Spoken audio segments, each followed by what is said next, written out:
Hi friends, చూడండి నా దగ్గర ఒక స్టిక్ ఉంది. ఇప్పుడు దీన్ని ఓపెన్ చేస్తే మనకి ఏమొస్తుందో చూడండి.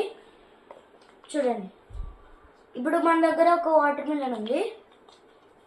వాటర్ మిలన్ ఫ్లవర్ చూడండి. ఫ్లవర్ ఎంత బాగుందో, సూపర్ ఉంది రిషి. ఓకేనా. ఇది నేను రెడ్ పేపర్ ప్లస్ ఒక స్కెచ్ తో డాట్ డాట్ డాట్ డాట్ పెట్టి అవుటర్ లేయర్ మొత్తం గ్రీన్ కలర్ తోని కవర్ చేశాను అనమాట. దీన్ని ఎట్లా డెకరేట్ చేస్తారు చూపివా? మన వినాయక చతుర్థి వస్తుంది కదా, దగ్గరలో ఉంది. దానిలో డెకరేషన్ కి మన చిన్న వినాయకుడికి పూజ చేసినప్పుడు ఇలా పెట్టుకోవచ్చు. Wow, super idea. అదే మన పెద్ద వినాయకుడికి అయితే ఇది ఓపెన్ చేసి పెద్ద వినాయకుడికి వెనకాల ఇలా పెట్టుకోవచ్చు.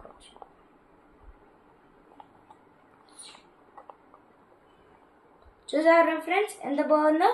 ఓకేనా, బాయ్ బాయ్.